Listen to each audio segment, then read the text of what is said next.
Okay, good morning everyone, and Hazak Baruch, and Shavua Tov. Welcome back everyone. Hope everyone had an amazing week. Shabbat, weekend, that is. And here we go, Monday morning, as we are studying together the new Parashat Vayeshev. Vayeshev Yaakov be'eretz megurei aviv be'eretz Canaan. Yaakov comes back, and he's fought Esav. He made peace with him. He left Lavan. He's done with the whole episode of Dinah being abducted, and now he comes home and he's ready to just sit and relax. Vayeshev Yaakov be'eretz megurei aviv. Yaakov sits in the land of his father's dwelling. And of course, Rabbi Bachye, we know, has an amazing introduction before each parasha. So let's study together the introduction, the intro of Rabbeinu Bachye, what we're doing this year, or at least we're trying to do. God willing, Hashem shall help us continue. And of course, we know he always starts with a pasuk from Mishle, from Proverbs. And look at this pasuk, my friends. Interesting pasuk. And hopefully today, at the end of the class, we'll appreciate something deeper into this pasuk. Al tigzol dal. This is in Mishle, Proverbs chapter 22, pasuk 22. So easy to remember. Al tigzol dal, don't rob the poor. Dal is a poor. The letter dalit means poor. Dal, right? The Gemara says that there was once the kids came into the class, into the Bet Midrash, and they said, "Rabbis, we have an amazing chidush." And they taught the rabbis an amazing chidush that was never heard of since the times of Yehoshua ben Nun. What did they teach the rabbis, these little kids? They taught them 6 words. Aleph Bet, Gimel Dalet, Hey Vav. And the rabbis are like, wow, Hazaku Baruch. What is the chidush of these children? Well, without going too much into the depth of what they were trying to say, but Gimel Dalet, the 2 letters Gimel, what does Gimel mean? Gimel means something. It's not just a letter. Gimel from the word Gomel, Gemilut Chasadim. Gimal is to do kindness. The letter Gimal even looks like someone running. Gomel, to run. You ever saw a Gimal? Looks like a guy running. And Daled, Dal is a poor man. So anyways, says Proverbs, Mishle Shlomo HaMelech, Al tigzol dal, don't rob the poor. Why? Ki dal hu, because he's poor. Interesting. I guess don't rob the poor because he's poor. We have to see what he means by that. Obviously, don't rob the poor because he's poor. What does that mean? So probably what he's saying is don't rob the poor because really he's poor. So when you rob him, he has nothing left. Ki dalu. You know, if you rob a rich man, you shouldn't. You're not allowed. But he still has what to eat. If you're going to steal from a poor guy, you took his lunch. Ve'al tedakeh ani b'sha'ar, and don't oppress the poor in the gate. Ki Hashem yariv rivam, for Hashem will fight their battle. Ve'kava et kov'ehem nafesh, he will put those in their place who try to put them in their place. That's the end of these 2 psukim that he quotes. Unbelievable. So one more time. Al tigzol dal ki dalhu. Ve'al tedakeh ani b'sha'ar. Pasuk number 1, don't rob the poor, don't rob the dal. Don't oppress them. And number 2, for Hashem will fight their battle. Now let's see, that's the pasuk in Mishle. Let's see what Rabbeinu Bachye wants to add. Let's see the extra mustard that he puts on this. Shlomo HaMelech alav shalom, King Solomon, may he rest in peace, Hodi'enu b'shnei ktuvim alalu. He's teaching us in these 2 verses, Onesh hagozel et hadal, the penalty for stealing from a poor person. Ve'yadua, and it's known, Kidaler kitot hen, shezhira haTorah al ha'adam, lerachem otam. In general, it says over here, look at this, my friends, listen to this, very powerful. Ve'yadua ki arba kitot hen shezhira haTorah al ha'adam, lerachem otam shelo dahara lahem. There are 4 groups of people that the Torah warns that we shouldn't bother them. You shouldn't bother anyone. You should never steal from anyone. But there are 4 people Torah says to have extra mercy. Anyone know who those 4 are? Who are the 4 people that you have to have extra mercy on? Extra. Feel free to write them. Give it a minute. Okay, you cannot hear me. I'm not sure why. Maybe it's an issue with you. Maybe you have to check your end. I think everyone else. Can everyone else hear me? Yes. Okay. So there are 4 people that you have to. Very good. Here we go. Number one. Elohim. Aniyim. The poor. Yetomim. Orphan. Almanot. Widow. Gerim. The stranger. V'chen matzinu hakatuv shehezir ala arba'atam b'pasuk echad. And we find that actually the Torah itself warns about oppressing these 4 in the same pasuk. Devarim, chapter 16, pasuk 14. The pasuk says, "V'samachta b'hagecha," you shall rejoice on your holiday. Ata ubincha ubitcha ve'avdecha ve'amatecha. So look at this.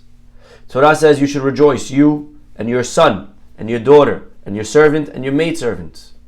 Ve'halevi ve'hager ve'hayatom ve'ha'almana. The Levi, the ger, stranger, proselyte in English.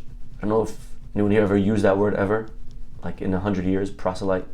I know I don't. But either way, thank you, Art Scroll. Hayatom, the orphan, ha'almana, the widow. And look at this. Darshu Razal, and our rabbis come and expound. Arba'a sheli keneged arba'a shelcha. If you count, there's 8. There's 8 people in the pasuk. Yes? Your son, your daughter, your servant, your maidservant, the ger, the ani, the yatom, and the almana. 8. But it's not just 8. It's actually 4 and 4. And God says, my 4 correspond to your 4. Imata mesamech et sheli. If you, says God, if you make my 4 happy, then I'll make your 4 happy. God's 4, of course, are the poor, the ger, the yatom, and the almanah. The 4 of God, God says, if you make them happy, then I will make yours, your son, your daughter, your servant, and your maidservant. Now, you say over here, well, Rabbi, I don't see where you see the word poor in this pasuk. One more time, it says, "V'samachta b'chagecha, ata ubincha ubitcha ve'avdecha ve'amatecha ve'halevi." It says Levi. So explains Rabbeinu Bahye, Hizkir halevi keneged aniyim. Really, the Levi is instead of the ani. He's the poor. Shehare Leviim aniyim, because really Leviim are poor. Lo haya lahem helek ba'aretz. They don't have piece of land. Aval hayu zochin al shulchan gavoa. But they ate from Hashem's table. They ate from the korbanot. V'nehenin mikodshe shamayim vehem chel hakadosh baruch hu. They are God's army, like Yaakov Avinu, like Moshe Rabbeinu blessed Levi. Barech Adonai Helo. So they are the army. They are the lot of Hashem.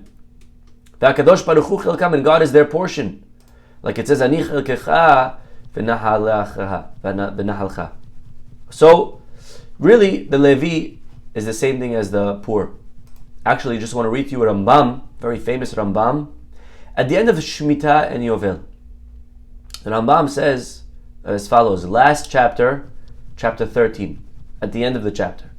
Lama lo zacha Levi b'nahalat Yisrael. Why is it that Levi didn't merit a portion in the land of Israel? We know when they went into Israel and they conquered it, everyone got a piece of land. Reuven, Shimon, Levi, right? Everyone except for Levi. Levi didn't get.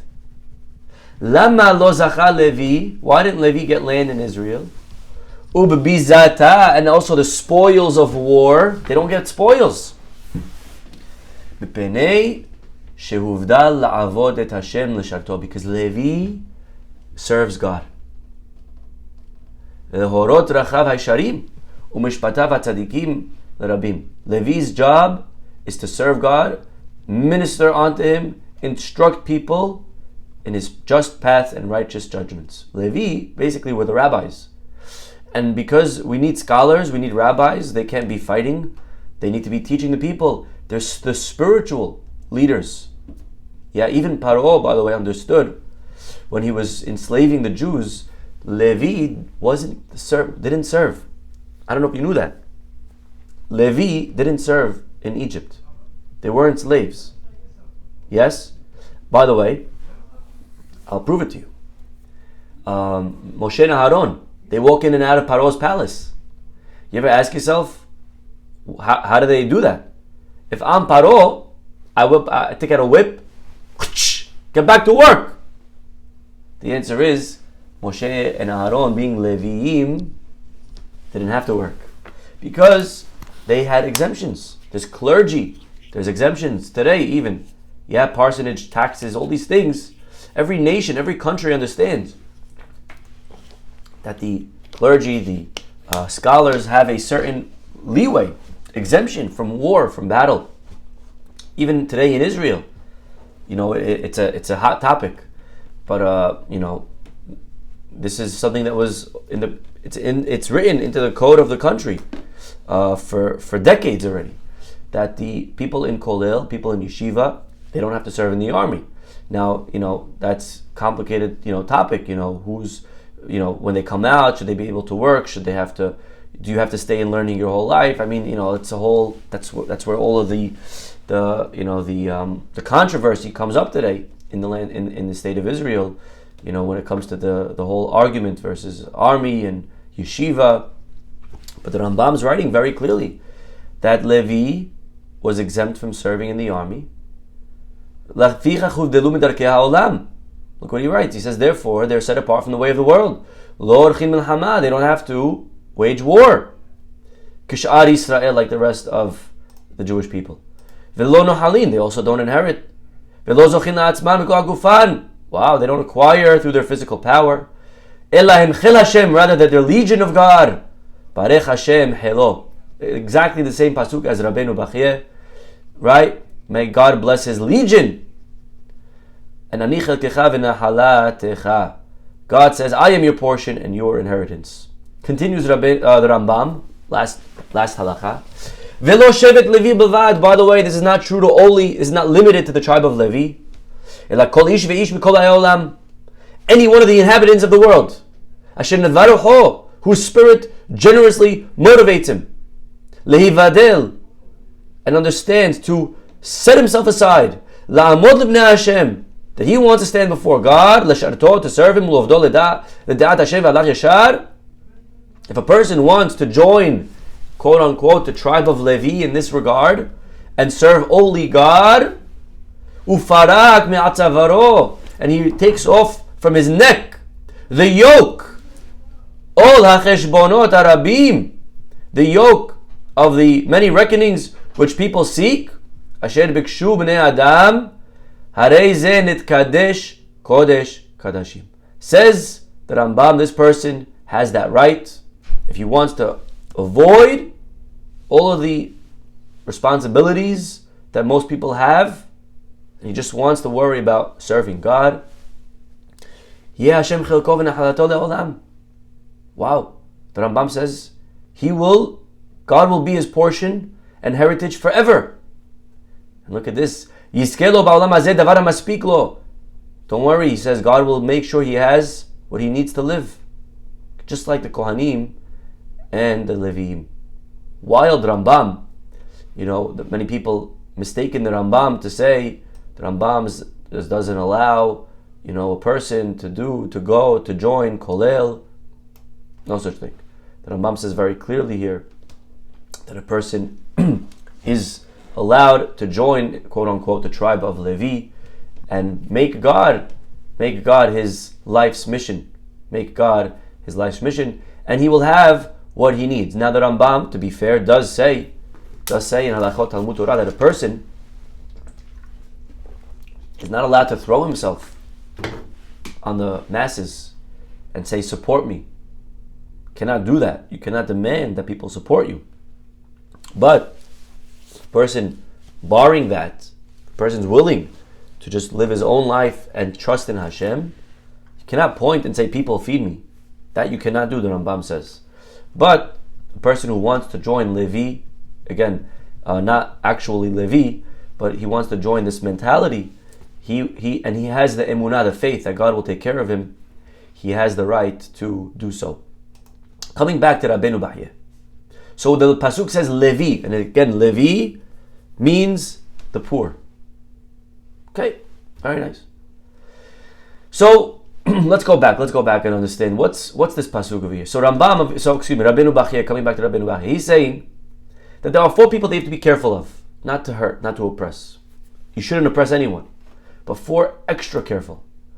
The poor, i.e. Levi, or Levi, i.e. the poor, the orphan, the widow, and the convert, the stranger.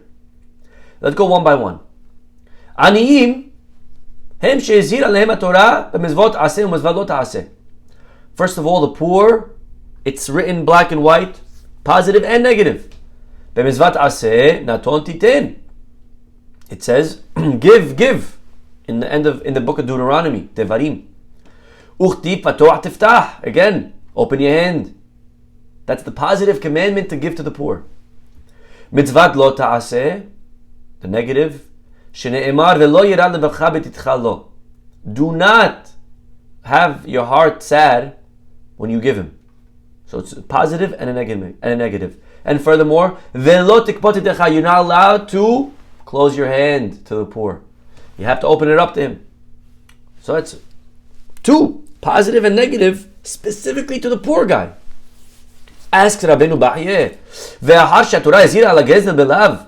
but I don't understand. If the Torah already gave a commandment of lo tigzol lechol ha'olam,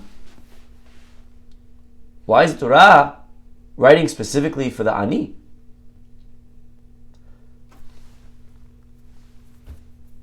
He says, חייב הוא לתת לו ואיך יגזול ממנו ועל כן בא שלמה המלך עליו השלום והוסיף ביאור בעונש הגוזל את העני. He says there's an extra deeper punishment for stealing from the poor.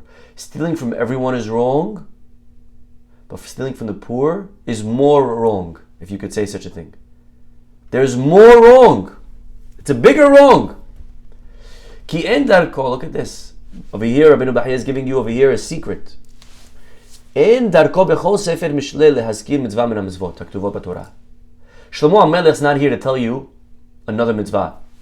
He's not here to stress and tell you what you already knew.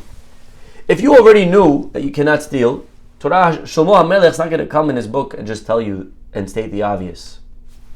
He's not here to sell copies of a book. He's not here to just list another commandment. If it's already written in Torah, you don't need him to tell it to you. That's not his way.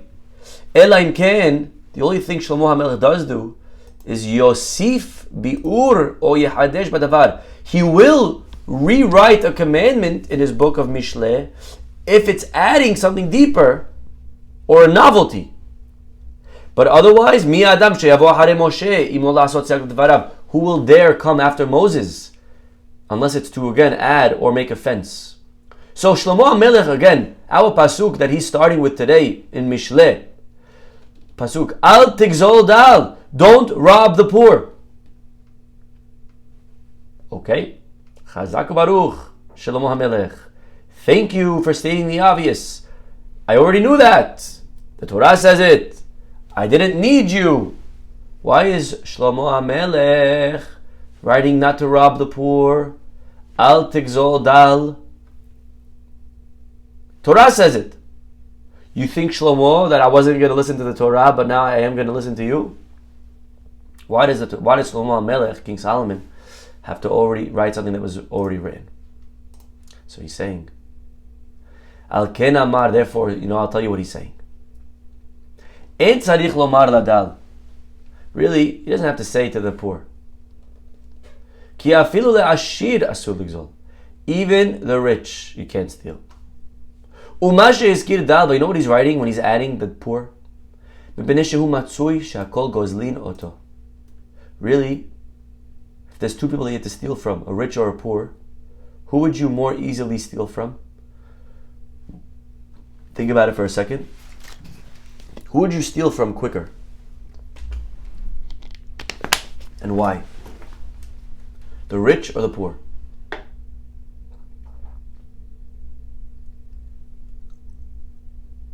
Says over here, Rabbi Bahiyah, you would much quicker steal from the poor. Why?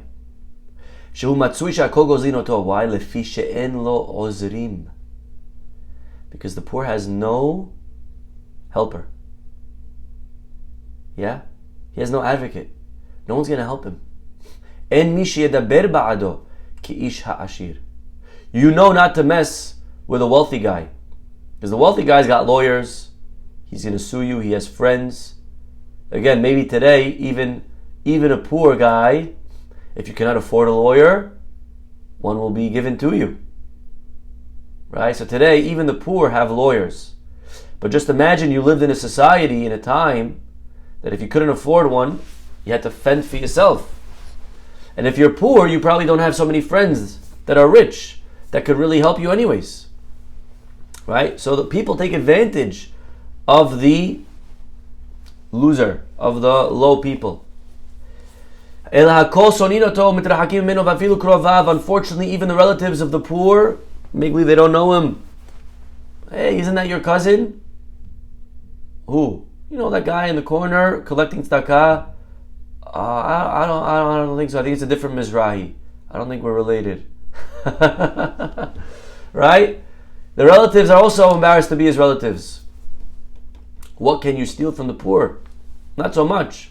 But whatever it is, you could oppress him. You could just torture.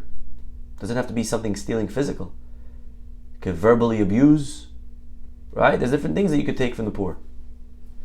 Even his relatives hate him. Like it says, Kol ahirash san'uhu. Even the brothers of the Rash hate him.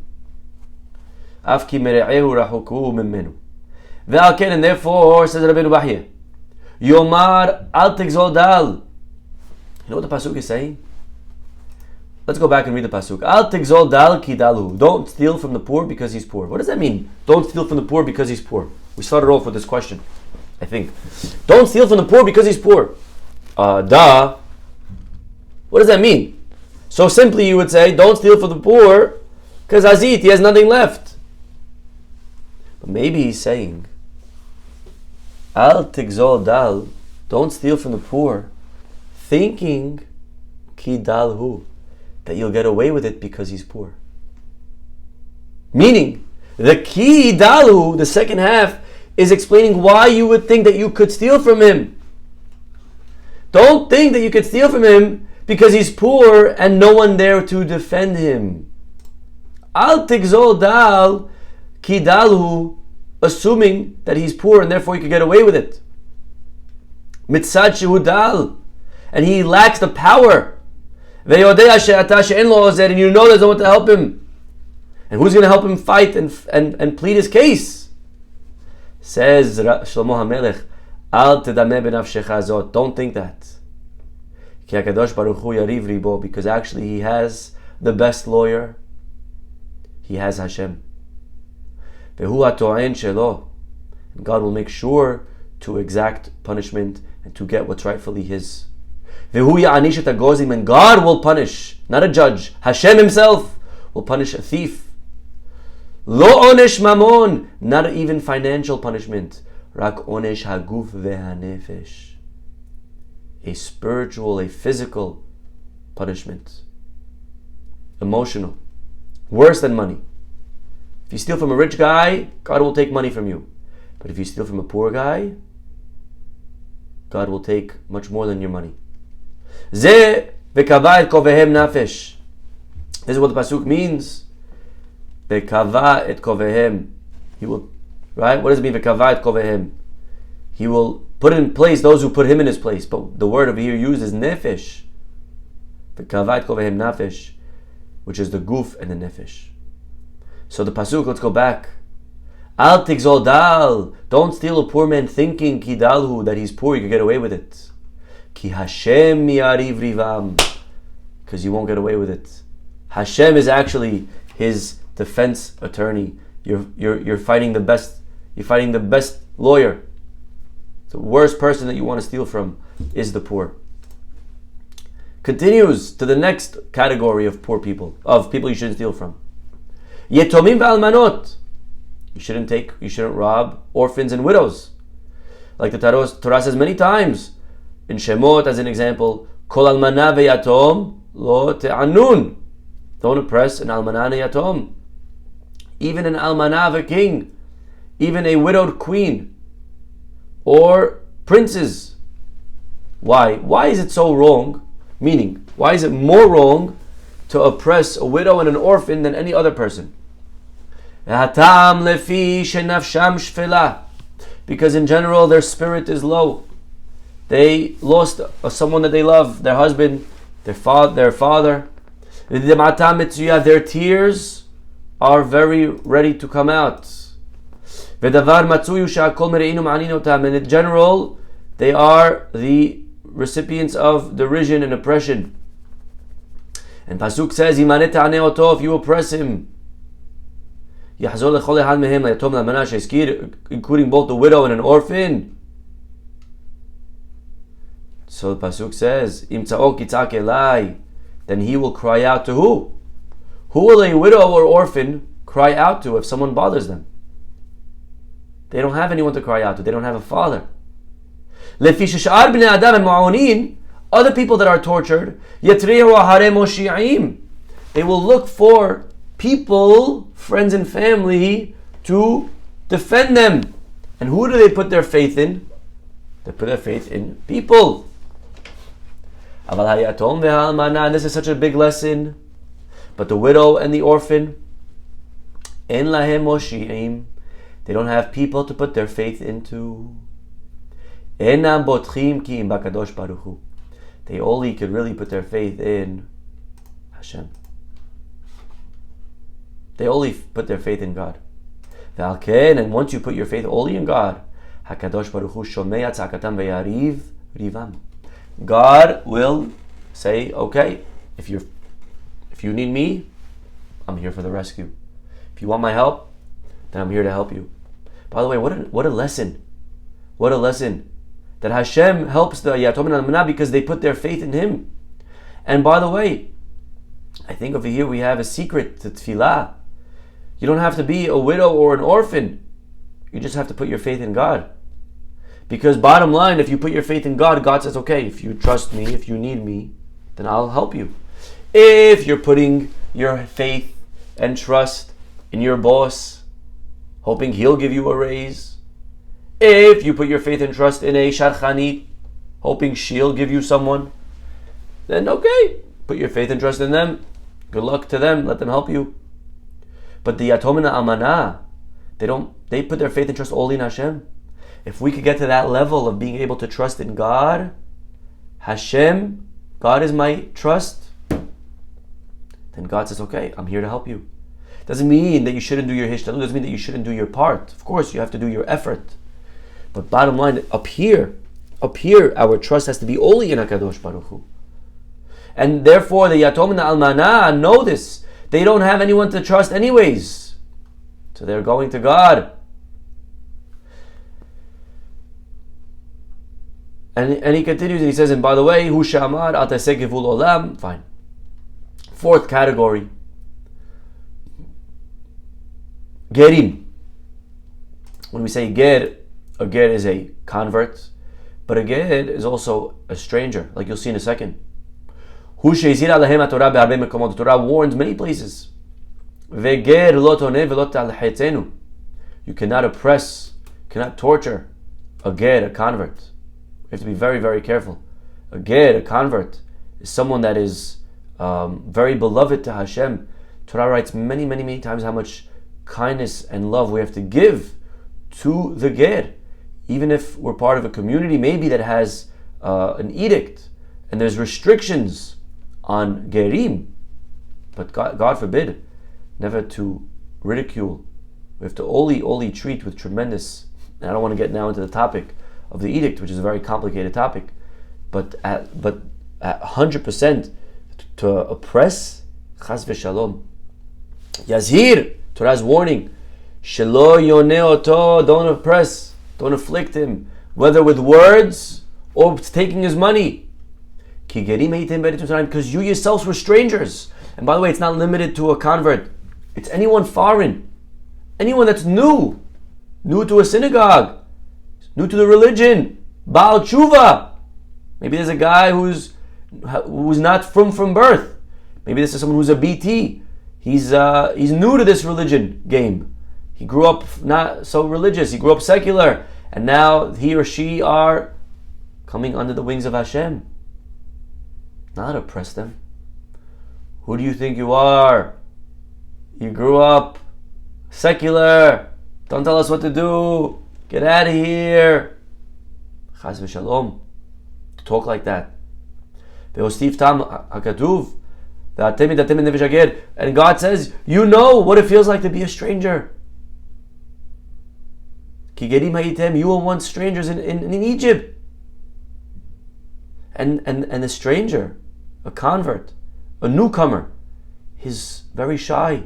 He knows he's new. He knows he's different. Think of a time, my friends, that you yourself were new to a community maybe, or to a school, or to a class, or to a synagogue. It's uncomfortable to be an outsider. Enough to be the Hashem. He knows he's got no one here that he could rub shoulders with. It's only God that can help me.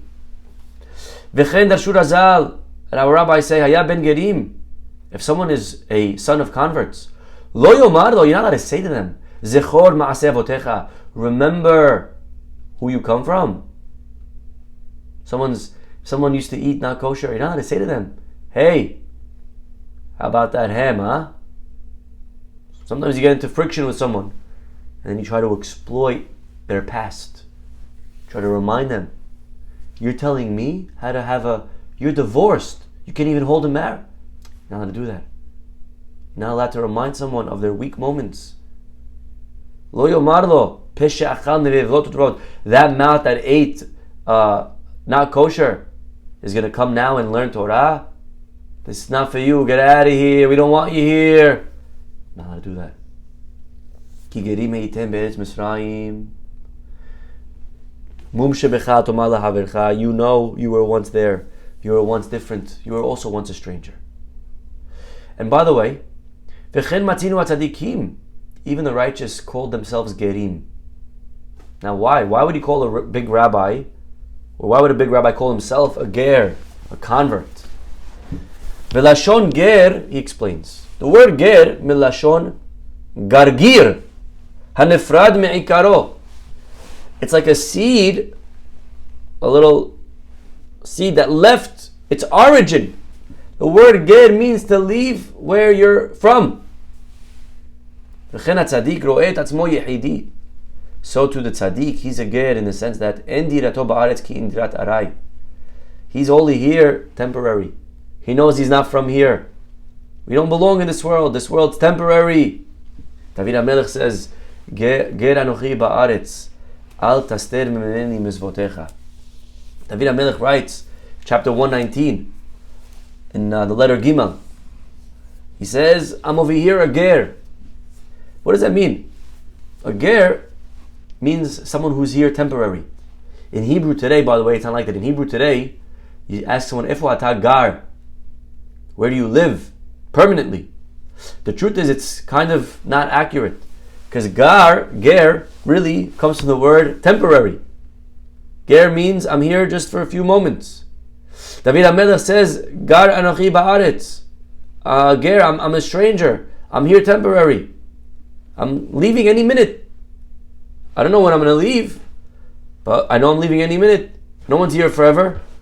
And therefore, al taster mimeni mitzvotecha, says David HaMelech, don't remove me from your mitzvot. I need to take food for the go.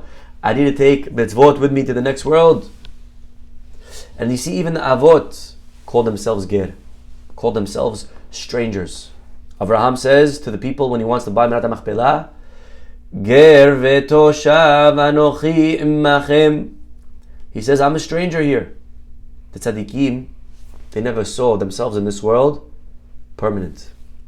Sometimes we forget this lesson. We think this world is permanent and we invest too much in this world. The avot, they always knew ger, temporary. Yitzchak, gur ba'aretz hazot. Again, the word ger. And Yaakov Avinu, this week's parasha, Vayeshev Yaakov be'eretz megure aviv be'eretz Kenan. Yaakov settled in the land which his fathers had lived as sojourners. Ger, megurei aviv. So the tzaddikim always viewed themselves as gerim. And it says, although he's a ger, it does say Vayeshev. So you'll ask, why does it say Vayeshev Yaakov? Vayeshev is to settle permanent. If he's really a tzaddik, it should say Vayagor Yaakov. Vayeshev, so he says on a simple level, because above it already says by Esav, Vayeshev. And Esav, the Reshaim, this is their world.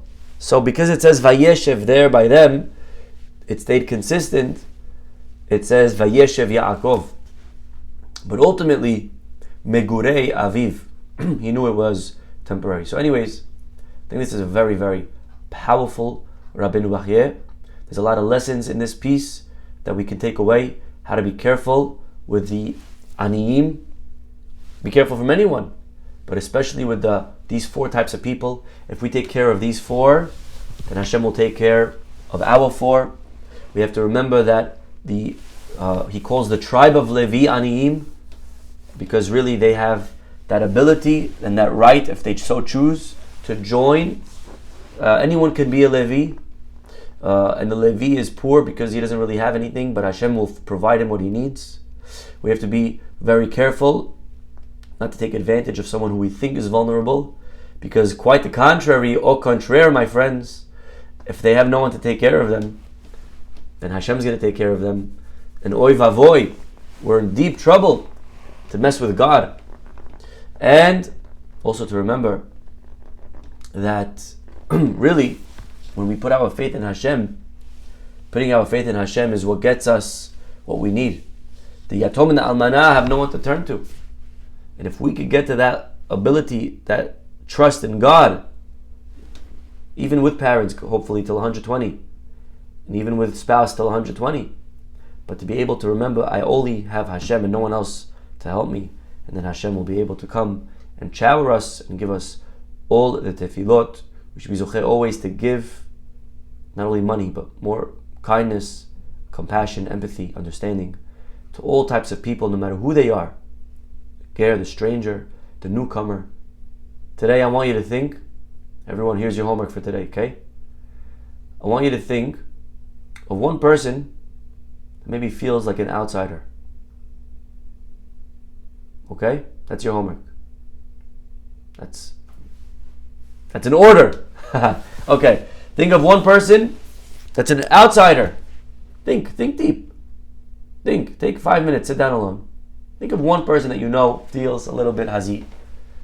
Again, it could be in your shul, it could be in your office, it could be in your community, it could be on your block, it could be in your gym, in your friend group, in your school.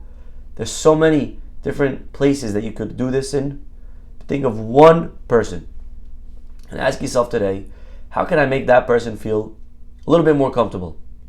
How can I welcome that person? How can I take care of that ger, of that stranger? How can I take care of this person with kindness? How can I maybe invite them over for a Shabbat meal? Maybe just give them a phone call. Welcome to the community. Something, okay, everyone? Please do not let today pass without having done this one thing. Think of one person. Call them up. Bezat Hashem, one at a time. Have a wonderful day, everybody. God willing, we'll see you all tomorrow. Bye-bye.